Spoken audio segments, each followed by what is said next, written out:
안녕하세요. 오늘은 우리가 왜 늙고 왜 죽어야만 하는지에 대한 얘기를 좀 해볼 겁니다. 오늘은 먼저 첫 번째로서 그 생물학적인 내용을 좀 주로 다뤄볼까 합니다. 세 가지 시간의 관점에서 살펴볼 겁니다. 첫 번째는 진화의 관점이에요. 이거는 이제 생명의 역사가 한 38억 년쯤 된다고 그러잖아요. 그 진화의 관점에서 어떻게 늙고 죽는 현상들이 발생할 수밖에 없는가 하는 거 하고요. 그 다음에 이제 역사적인 추세를 볼 겁니다. 역사의 시간. 그래서 역사적으로 봤을 때 우리가 인간의 뭐 명생한 사람들은 아직 존재하지 않았죠. 신화 속에만 존재하는 거죠. 근데 어쨌든 간에 그런 수명이 어떻게 변화해 왔는가를 통해서 우리 늙고 죽음에 대한 얘기를 좀 해볼 거고요. 그 다음에 이제 의학적 관점입니다. 생애의 시간이죠. 100년이 채 안 되는 그 시간 속에서 어떻게 늙고 죽는 현상들이 발생하는가 하는 얘기를 해볼까 합니다. 왜 늙고 왜 죽느냐 하는 이야기를 하려면은 역설적이게도 우리가 왜 사는가를 살펴봐야 될 겁니다. 왜 사는지를 알아야 왜 늙고 왜 죽는지를 안다 볼 수 있죠. 역설적인 얘기 같지만 사실상 가만히 생각해보면 역설도 아니에요. 그래서 생명이기 때문에 늙고 죽는 건데, 그런데도 불구하고 우리는 늙지 않고 죽지 않기를 원할 수밖에 없는 또 그런 운명을 타고나고 했죠. 먼저 이제 역사적으로 또는 이제 선사시대부터 따져서 우리 인간의 평균 수명을 따져보면요, 굉장히 급속도로 증가하고 있는 것을 알 수가 있습니다. 예를 들어서 크로마뇽인 같은 경우에는 보통 20살도 채 못 살고 죽었다고 그래요. 한 18세 정도 죽었다고 그래요. 평균적으로 그렇다는 얘기죠. 그렇다고 해서 그래서 뭐 장수한 사람이 없다는 얘기는 아니고요. 평균적으로 그렇다는 얘기입니다. 여기 지금 얘기하는 건 다 평균이거든요. 그다음에 이제 고대 로마, 고대 그 문명의 꽃이라고 할 수 있는 고대 로마 시대의 사람들은 어떻게 했느냐? 한 25세 정도였다고 그래요. 미국 같은 경우에 1900년도 미국에서 보게 되면 미국인들은 한 48세였다고 그래요. 그리고 이제 놀랍게도 1911년 통계를 보게 되면 한국 여성의 평균 수명은 84세였단 말이죠. 그러니까 1900년대 미국인들보다 거의 2배 가까이 오래 살고 있는 거죠. 그래서 그럼 앞으로는 어떻게 될 것이냐 하는 것은 뭐 아직 정확하게 얘기하기는 어렵습니다만 한번 예측을 해볼 필요는 있을 것 같습니다. 그래야 우리가 인생이라고 하는 생애라고 하는 것을 설계할 수가 있을 거 아니겠어요? 그러니까 과거 20세밖에 안 살았을 때하고 지금 80세까지 사는 생애하고는 뭐 전혀 같지가 않을 테니까요. 그 인생을 설계하는 방식에 있어서.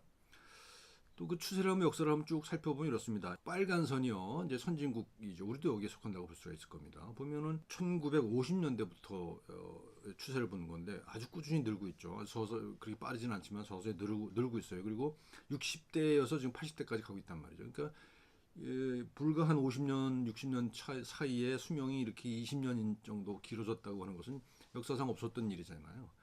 물론 이제 우리가 알다시피 아프리카 지역에서는 굉장히 짧아요. 그래서 지금 현재 60이 채 안 되죠. 뭐 라틴 아메리카가 좀 놀랍게도 못 사는 나라인데도 불구하고 상당히 높습니다.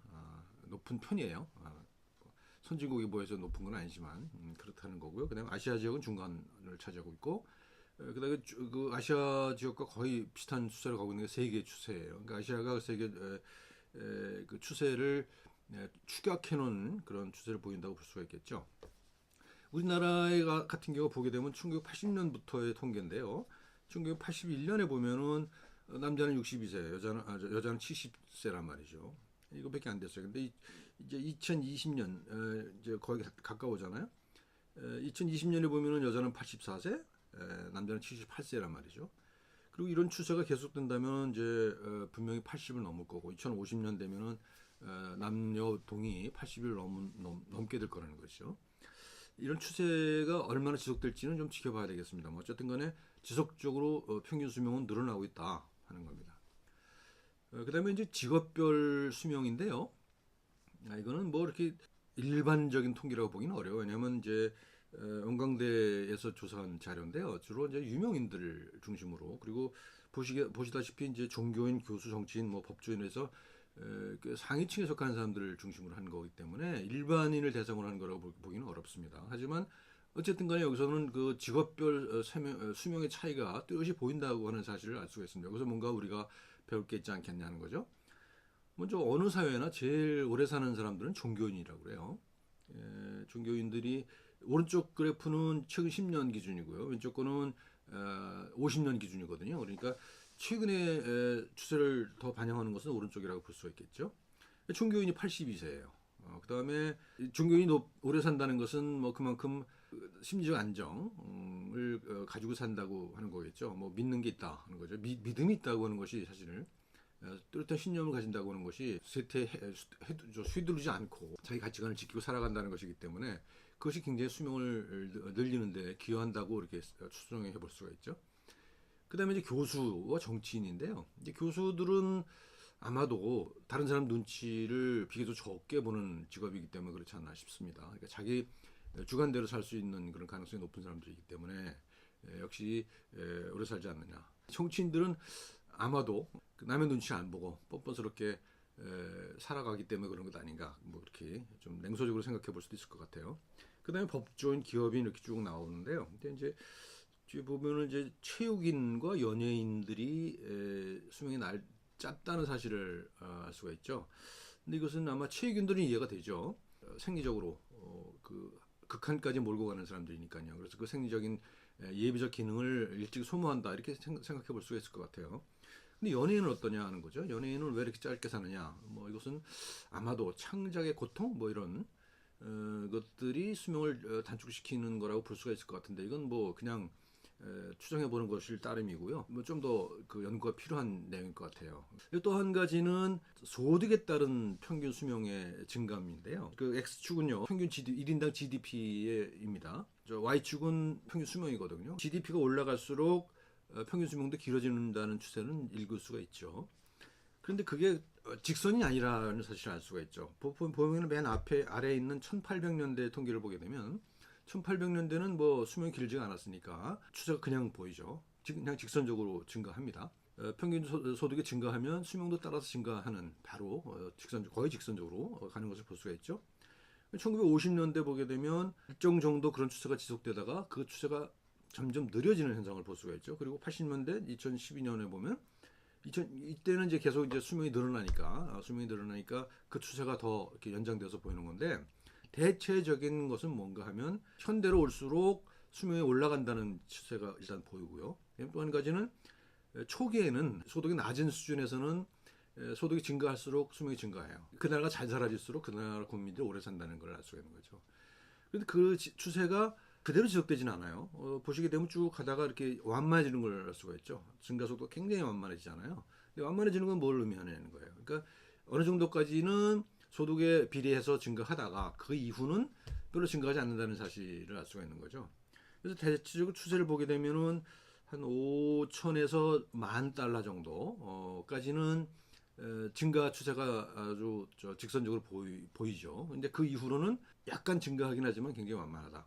그리고 이제 여기선 통계선 보여주고 있지 않습니다만 최근에 이제 소위 말하는 건강 불평등이라는 주제가 굉장히 핫 이슈가 됐었잖아요. 이제 그건 뭔가 하면 소득이 굉장히 높을 때는 다른 변수가 작동한다는 거예요. 소득이 아닌 다른 변수가 작동하는데 그 변수가 뭔가 하면 소득 불평등이라는 거예요. 불평등이 클수록 수명이 짧아진다는 사실들이 아주 대규모 연구에 의해서 밝혀지고 있죠. 그리고 그런 테러들은 계속 축적되고 있습니다. 미국 같은 나라는 굉장히 소득 높은 나라잖아요. 근데 그런데도 불구하고 거기는 그 소득 수준에 비하면 굉장히 평균 수명이 낮다라는 사실들이 이제 일관되게 발견되죠. 그건 뭘 의미하느냐? 그 사회가 그만큼 불평등한 사회라는 겁니다. 그 대표적인 사례로 미국과 쿠바를 비교를 하거든요. 미국과 쿠바는 대개 그 소득 격차가 한 10배 정도 차이가 나잖아요. 그러니까 미국이 쿠바의 10배 정도 잘 산단 말이죠. 돈을 많이 번단 말이죠. 그런데 평균 수명은 어떠냐? 오히려 쿠바가 더 높아요. 근데 이건 뭘 의미하느냐? 쿠바가 그만큼 평등한 사회라는 거죠. 평등한 사회라는 것과 더불어서 또 그 밖에 이제 많은 변수가 작용하겠습니다만 불평등이라는 변수가 가장 크게 영향을 미친다는 사실들이 대규모 연구에서 밝혀지고 있습니다. 자, 그러면 이제 왜 늙는지에 대해서 얘기를 해보십시다. 말씀드린 대로 세 가지 시간의 관점에서 볼 수가 있어요. 하나는 진화의 시간, 하나는 역사의 시간, 하나는 생애의 시간이에요. 진화의 시간은 38억 년, 역사의 시간은 뭐 한 5천 년, 길어야 만 년. 그다음에 생애의 시간은 100년 남짓이란 말이죠. 이제 이 세 개의 시간 차원에서 살펴보면 어떤 결론이 도출될 것 같아요.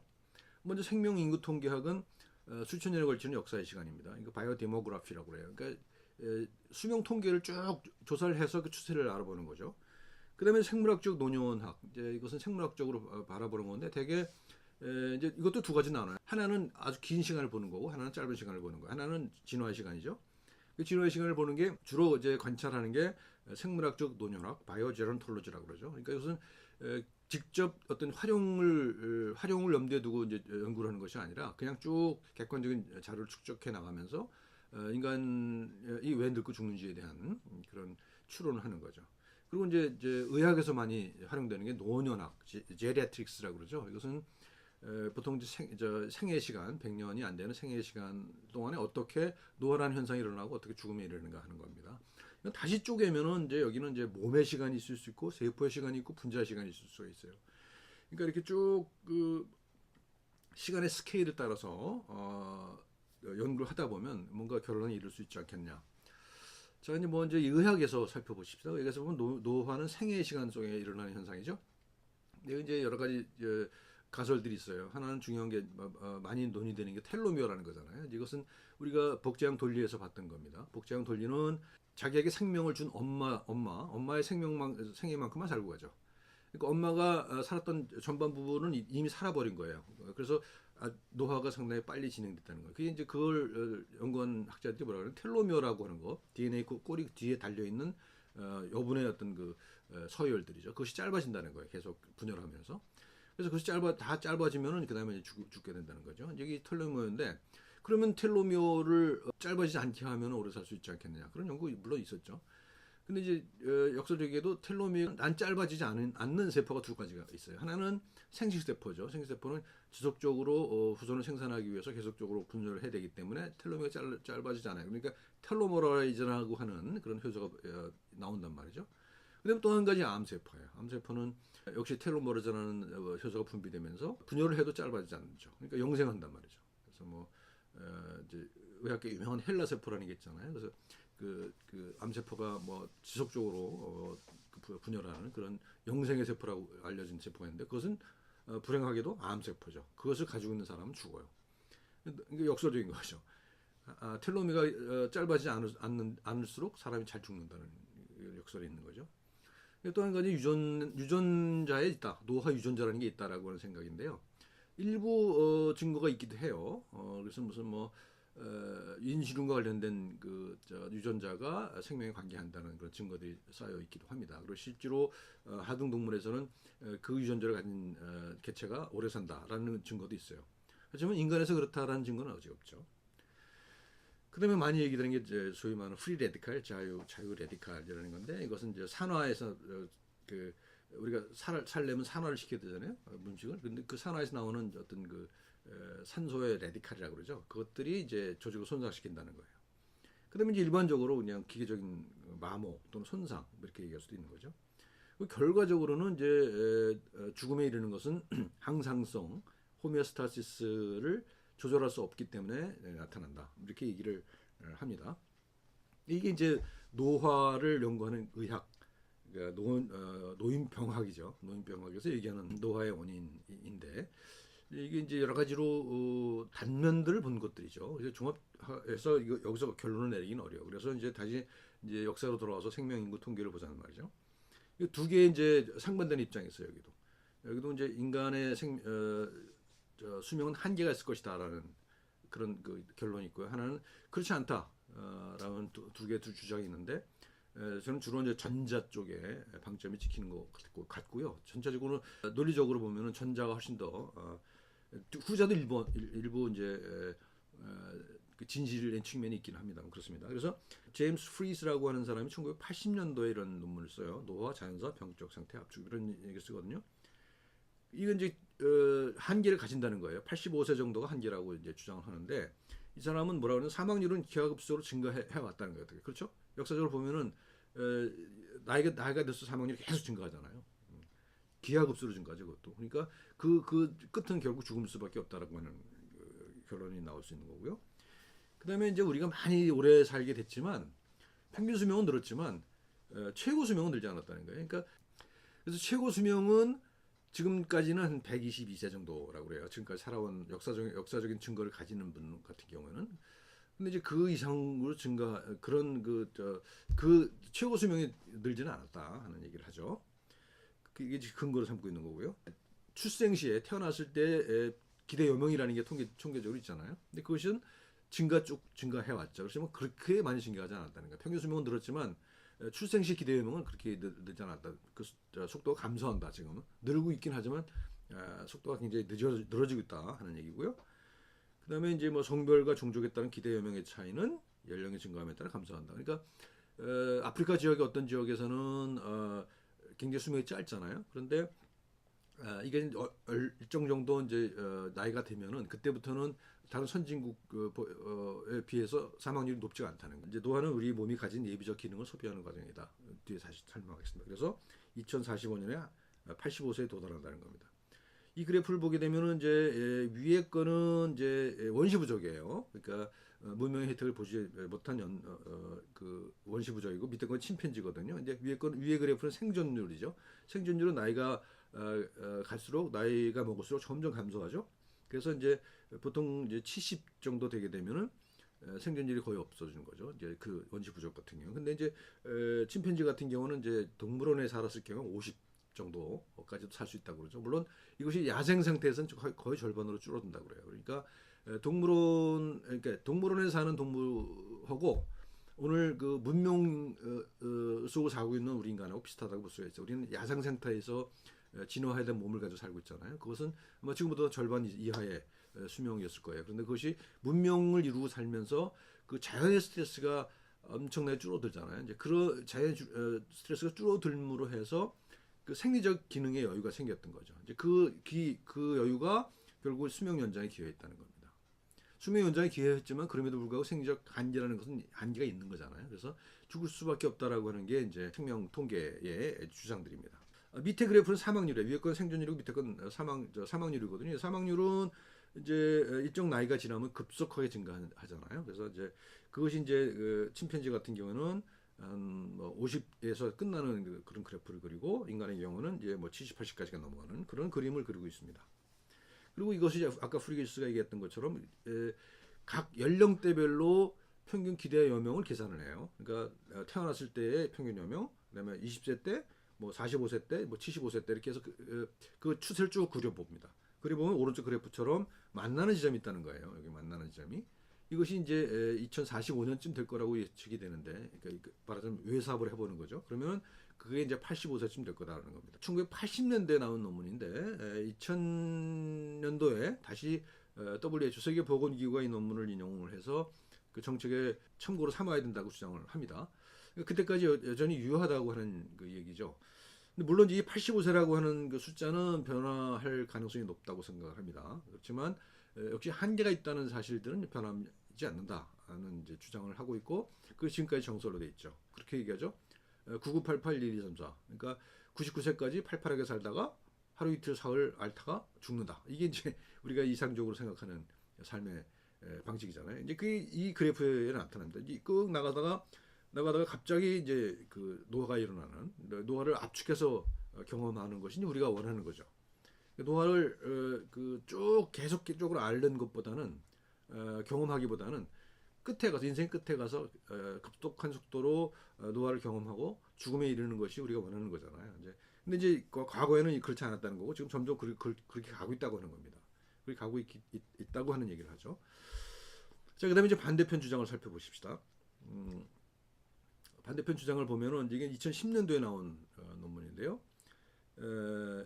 이건 이제 앞에 이제 프리스의 논문 같은 경우에는 과거의 그 추세를 쭉 추산해서 미래를 예측했던 거잖아요. 근데 이분은 최근의 현상들을 이제 가지고 이제 얘기를 합니다. 주로 이제 장수 국가로 알려져 있는 일본 또는 스웨덴 같은, 일본과 스웨덴 그리고 미국을 비교해서 이런 통계를 내는데요. 85세가 넘어갔는데 이때는 오히려 또 사망률이 떨어지더라 하는 통계를 가지고 나와요. 이게 그 사망률은 기하급수로 증가한다고 했잖아요. 그러니까 근데 85세가 되면 그때는 그렇지 않다는 얘기예요. 그래서 이제 이걸 근거로 해서 이제 한계가 없다라고 하는 주장을 하는 거거든요. 그래서 노화가 시작되는 시기를 늦출 수 있다는 겁니다. 그러니까 85세에서 사망률이 떨어진다는 그 통계를 근거로 한 거죠. 그래서 이런 걸 근거로 해서 생물체 수명은 고정되어 있지 않다라고 하는 주장을 하죠. 일리가 있는 얘기죠. 일리가 있는 얘기지만 일반화하기는 어려운 얘기 아닌가 저는 그렇게 생각을 합니다. 그리고 많은 사람들이 이제 이런 그 희망적인 연구들의 기대를 걸고 있지만 그리고 그래서 뭐 소위 말하는 노년병학이 굉장히 지금 우리나라에서도 뭐 노인 저기 항노화라고 하는 담론이 굉장히 유행을 하고 있잖아요. 근데 그게 바로 이런 근거를 가지고 얘기를 하고 있는 건데 제가 보기엔 그 근거가 그렇게 높지 않다는 거예요. 근거가 충분치 않다고 보는 거예요. 이게 이제 노화를 줄 수 있다고 하는 증거로 가지고 나오는 거거든요. 그러니까 이제 스웨덴이나 일본 같은 경우는 100세 이상의 노인이 굉장히 많아지고 있다라는 거예요. 우리나라도 많아지고 있죠. 우리나라도 굉장히 많아지고 있습니다. 그렇지만 그렇다고 해서 안 죽느냐? 수명을 언제까지 연장할 수 있겠느냐 하는 생각을 해보면 한계가 분명히 있을 것이라고 할 수가 있을 것 같습니다. 그래서 이제 정리를 하면 이제 생물학적 노년학자들은 한계가 있을 것이라고 주장을 해요. 그래서 심지어는 2002년도에 이런 학자들이 모여서 이런 성명서를 발표를 해요. 그래서 청춘의 셈이라는 건 없다. 우리가 뭐 항노화제 떠고 막 해갖고 뭐 연구도 많이 이루어지고 실제로 영업이 많이 이루어지고 있잖아요. 지금도.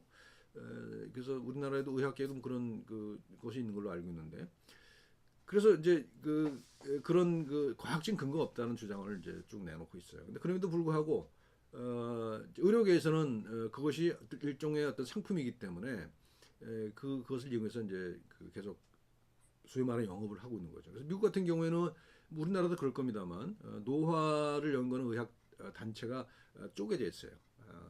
그러니까 여기 나오는 거는 A4M이라고 하는 아메리칸 아카데미 오브 안티에이징 메디신이에요. 그러니까 항노화 의학이죠. 항노화 의학이라고 하는 그런 학회가 있는데 이 학회는 예상해 보시면은 그 많은 기업들의 이제 후원을 받죠. 당연히 항노화 제품을 생산하는 기업들의 후원을 받고 여기는 뭐 회원들이 바글바글 한다고 그래요. 몇천 명씩 모인다고 그래요. 근데 이 단체는 이제 미국의 가장 공신력 있는 의사 단체인 AMA의 회원 단체가 아닙니다. AMA는 공식적으로 이 단체를 인가하지 않았어요. 그러니까 정통 의학계에서도 역시 항노화라는 것이 아직도 근거가 희박하다는 것을 이제 주장하고 있는 것이죠. 우리나라도 비슷한 현상인 것 같습니다. 그래서 항노화라는 담론이 유행하지만 저는 항노화라는 말 자체가 모순이다 이렇게 주장을 합니다. 우리가 쿠바라는 나라를 보면 우리가 늙는 것에 대한 어떤 통찰을 얻을 수 있지 않을까 생각해요. 잠깐 얘기했다시피 평균 소득이 미국의 10분의 1도 안 됨에도 불구하고 평균 수명은 또 한 살 정도 뭐 더 높더라고요. 통계를 보니까. 근데 그런 이유가 아까 불평등으로 설명을 했잖아요. 미국의 불평등과 쿠바의 평등한 가난 뭐 이렇게 얘기했잖아요. 근데 이제 그걸 상징적으로 보여주는 게 쿠바에 굴러다니는 그 수많은 올드카들이에요. 50년, 60년 된 차들. 50년, 60년 전에 수입된 미국 차죠. 미국 차들인데 아직도 이렇게 거리에서 굴러다니는 거 아니에요? 근데 이게 왜 이렇게 오래 이 자동차들은 이렇게 왜 이렇게 오래 살까 생각해 보면 우리 인간에게 비교해서 생각해 볼 가능성이 충분히 있다고 생각해요. 보통 우리는 자동차를 사면은 10년 또는 20년, 길어야 20년이 되게 20년 쓰고 이제 폐차를 한단 말이죠. 근데 이 쿠바 같은 경우는 경제 제재로 모든 수입이 금지되잖아요. 그러니까 부품을 구할 수가 없는 거예요. 미국산 부품을 구할 수가 없는 거예요. 그러니까 이제 고쳐 쓰는 기술들이 발달하죠.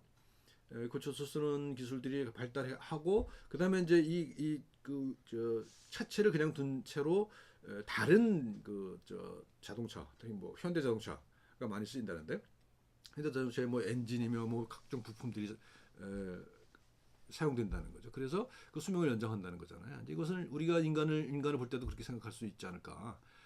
우리가 완벽한 몸을 추구한다는 것은 불가능하다는 사실들이 이제 너무 명백해지잖아요. 그러니까 완벽한 몸을 추구하기보다는 그때그때 그 주어진 상황에 적응해서 살아가는 것이 장수의 길이다. 또는 뒤에 말씀드린 섭생, 잘 사는 길이다. 이렇게 추론해서 설명할 수가 있을 것 같습니다. 이 노년학에서는 굉장히 재미있는 내기가 하나 있어요. 올샨스키라는 사람과 어스테드라는 노년학자 두 사람이 내기를 했는데요. 2000년도에 이런 얘기를 해요. 이제 2000년도에 태어난 사람 중에서는 150살까지 사는 사람이 있을 것이다, 없을 것이다. 이렇게 토론을 내기를 걸죠. 그래서 이제 올샨스키는 없다, 어스테드는 있다. 그러면 내기를 하자. 그래서 이제 어떻게 하냐면 확인을 하자. 언제 확인을 해? 150년 후에 확인할 거네요. 근데 150년 후에 이 두 사람이 살아 있다는 보장이 없잖아요. 거의 뭐 0%에 가깝잖아요. 그래서 이제 어떻게 하냐면 소액의 금액을 내요. 그리고 그것을 은행에 예치를 합니다. 그러면 150년 동안 불어날 거 아니에요, 이게. 그러면 상당히 불어날 수 있다는 거죠. 그것이 굉장히 큰 금액이 된다는 거예요. 그럼 그때 150년 후에 이 두 사람의 후손들이 결과를 확인해서 그 판돈을 가져간다. 이런 재미있는 얘기를 했다고 그래요. 우리가 150살까지 살게 될지는 잘 모르죠. 그리고 지금까지의 결과로는 그 한계가 한 120 또는 몰살시키 같은 130 정도로 얘기를 하는데 이제 오스테드는 이제 150까지를 얘기해요. 어쨌든 간에 150이든 얼마든 간에 한계는 분명히 있는 거죠. 진화생물학에서 보면은 뭐 이렇게 세 가지 설명을 합니다. 원래 이제 그 프로그램 돼 있다, 죽음이라는 것이 유전자 속에 내장돼 있다라는 주장을 하는데 이거는 이제 옳지 않은 것 같아요. 뒤에 설명하겠습니다만. 어떤 근거냐면 우리가 세포들이 이제 아포프토시스라고 하는 그런 현상을 벌이잖아요. 오래 이 분열을 하면은 서로 그냥 자연적으로 죽는단 말이죠. 그래서 이미 죽게 돼 있다, 세포가. 그러니까 인간도 죽게 돼 있다는 건데 세포하고 인간은 같지 않잖아요. 그러니까 이제 이거를 너무 지나친 비약일 수 있는 거고요. 그다음에 이제 살다 보면은 유전자 내에 변이들이 축적되죠. 뮤테이션이 축적이 되기 때문에 그래서 이제 생리 기능이 망가질 수밖에 없다라는 주장도 있는 것이고요. 또 한 가지는 이게 재밌는 건데요. 우리 유전자라는 것은 우리의 수명에 별로 관심이 없죠. 왜냐하면 유전자라는 것은 기본적으로 번식, 그다음에 생존과 번식이에요. 그러니까 그 생존도 번식을 위한 생존인 것이죠. 그래서 그 자기가 가지고 있는 유전자를 복제할 수 있는 능력, 그것이 높은 그러니까 생존 가능성과 번식 가능성이 높은 유전자만 살아남는 게 진화잖아요. 근데 이제 그러다 보니까는 생식이 끝난 다음에는 별로 선택이 이루어지지 않아요. 그죠? 그렇잖아요. 예를 들어서 내가 뭐 알츠하이머 걸렸단 말이에요. 알츠하이머는 생식에 별 관계가 없잖아요. 그죠? 생식이 다 끝난 다음에 걸리는 병이니까. 그러니까 이 알츠하이머에 대해서 선택이 일어나지 않는다는 거죠. 근데 이제 이 사람들 주장은 뭐냐면 이 알츠하이머를 일으킬 수 있는 유전자는 알츠하이머도 일으키지만 젊었을 때는 오히려 생존에 도움이 되는 역할을 했을 가능성이 크다는 거죠. 그런 증거들이 몇 개 나오고 있어요. 뭐 이제 특히 이제 중년 이후에 생식이 끝난 다음에 생기는 질병에 대해서는 그런 소위 말하는 뭐 안테고니스틱 플레이어트로피라고 그러는데요. 적대 형질이지만 그 시기에 따라서 나타나는 현상이 다르다라고 하는 그런 생각을 하는 경우가 있죠. 정리하면 있습니다. 이제 우리 조상들은 혹독한 자연 속에 살아남아야 했죠. 그러니까 수렵 채집 시기에 맹수도 있고 자연재해도 있고 그렇기 때문에 살아남으려면 가장 기본적인 그 생리적 기능보다도 더 높은 기능을 축적해 놓고 있었어야 됐죠. 언제 무슨 일이 생길지 모르니까요. 그래서 그렇게 진화했단 말이죠. 근데 이제 문명을 이루고 살면서 그런 그 자연의 스트레스가 급격하게 줄어들죠. 그러니까 그걸 축적할 수가 있었어요. 여분의 생리적 기능을 축적할 수 있었기 때문에 그것을 생명 연장에 활용할 수가 있었다는 거죠. 생명이 늘어났단 말이죠. 우리나라 같은 경우 대표적인 거예요. 우리가 50년대, 60년대 얼마나 못 살았습니까? 그때 수명이 엄청나게 짧았던 것은 당연한 거예요. 그렇게 어려운 상황을 헤쳐나가야 했기 때문에 여분의 생적 능력을 가져야 됐기 때문에 그때 이제 여분의 생적 능력을 소모했던 거죠. 일찍이 소모했던 거고 지금은 그런 소모를 할 필요가 없어졌어요. 너무 편하고 맨날 뭐 잘 먹고 잘 살고 뭐 에너지나 뭐 위생상 때는 얼마나 좋습니까? 자연의 부담이 감소되면서 생명을 연장할 수 있단 말이죠. 근데 그렇지만 그것도 역시 한계가 있고 따라서 노화를 일으킬 수밖에 없다. 이 생적 능력을 소모하는 것이 노화다라고 하는 거죠. 그러니까 야생 상태의 동물에서는 노화라는 현상이 없죠. 그리고 우리 그 수렵 채취 시기에도 노화는 없었다고 보는 거죠. 뭐 일부 노인들이 있었어요. 하지만 일반적인 현상은 아니었단 말이죠. 일부 노인들이 있어서 그들을 부양했던 흔적도 있고 하지만 대체로 노화라는 현상은 굉장히 드문 현상이었던 것이죠. 그러니까 노인들을 이렇게 존경할 수가 있었던 거예요. 드문 현상이었기 때문에. 그리고 그들이 가진 경험들도 활용이 될 수 있었던 것이고요. 그래서 이런 생적 능력을 소모하는 것이 이제 노화라고 얘기할 수 있는 것이죠. 역설적인 건데요. 노화는 선택의 대상이 아니죠. 그러니까 자연 선택이라는 것은 생식과 생존에 유리한 형질을 선택하는 거잖아요. 근데 노화는 생식과 생존하고 아무 관계가 없잖아요. 아무 관계가 없는 거예요. 아무 관계 없으니까 선택의 대상이 아닌 거예요. 그러니까 자녀 형질 남아 있는 형질인 것이죠. 남아 있는 형질에서는 선택이 이루어지지 않으니까 그것은 어떤 그 사라질 수밖에 없는 그런 생명에 어떤 그 이론 영향을 줄 수가 없는 거예요. 이론 영향을 줄 수가 없으니까 결국은 늙을 수밖에 없다가 이제 진화 생물학의 결론입니다. 자연은 노화를 선택할 수 없습니다. 그죠? 이게 역설적인 현상이에요. 그래서 우리는 늙을 수밖에 없다. 이게 이제 오늘 결론이고요. 뭐 다시 정리하면 노화는 장수의 생적 비용이다. 우리는 늘 오래 살기 때문에 늙는 거죠. 그죠? 오래 살기 때문에 늙습니다. 그리고 그렇기 때문에 죽음이라는 것은 삶의 다른 일입니다. 삶과 죽음은 동전의 양면이다. 라는 사실들은 너무 명백한 사실은 너무 쉽게 잊고 사는 거 아닌가 그런 생각을 합니다. 모든 생명은 진화하죠. 모든 생명은 진화합니다. 그리고 진화는 생존과 번식의 지향성을 통해 작동해요. 진화라는 것은 생존과 번식이죠. 번식을 통해서 진화가 이루어지는 거예요. 그런 형질이 많아지고. 근데 여기서 이제 제가 코나투스라고 하는 개념을 스피노자의 개념을 가지고 오거든요. 이 코나투스라는 것은 뭡니까? 존재 지속의 노력이에요. 존재 지속의 경향이에요. 그러니까 이것은 우리가 얘기하는 진화하고 거의 똑같은 거잖아요. 그죠? 존재를 지속하려고 해요. 근데 존재 지속을 하는 것이 개체로서의 존재를 지속하는 것도 있지만 생명 종으로서의 존재를 지속하는 것도 있단 말이죠. 그래서 이것이 존재 지속의 지향이 생명의 본성이다. 우리는 오래 그러니까 살아남으려고 하는 거죠. 살아남으려고 하는 그런 본성을 가지고 있는 거예요. 그렇기 때문에 우리는 늙을 수밖에 없고 죽을 수밖에 없다는 겁니다. 우리는 살려는 본성 때문에 늙고 죽습니다. 이것이 이제 결국 코나투스라고 하는 개념, 17세기에 나온 개념입니다만 놀랍게도 오늘날에도 너무 잘 맞아 떨어지는 것 아닌가 그런 생각을 합니다. 우리 기독교에서는 영생을 원하죠. 영원히 살기를 원합니다. 그러니까 이승에서의 삶이 마감되고 그 이후의 삶을 중시하죠. 동아시아에서는 장생을 원합니다. 이승에서 오래 살기를 원해요. 그리고 우리는 섭생을 원합니다. 섭생이라는 것은 잘 살고 잘 죽는 거예요. 영생은 영원히 살기고 장생은 오래 살기지만 섭생은 잘 살기. 잘 살긴 다시 말하면 잘 죽기죠. 그러니까 잘 살고 잘 죽기. 이것이 이제 우리가 노화와 죽음의 생물학에서 배울 수 있는 겁니다. 그러니까 우리는 살아있는 한 죽을 수밖에 없는 것이고 죽음을과 함께하는 삶. 그래서 그 지금의 현재의 삶을 보다 풍요롭게 하는 것. 이것이 우리가 가야 할 길 아닌가 그런 생각을 합니다. 감사합니다.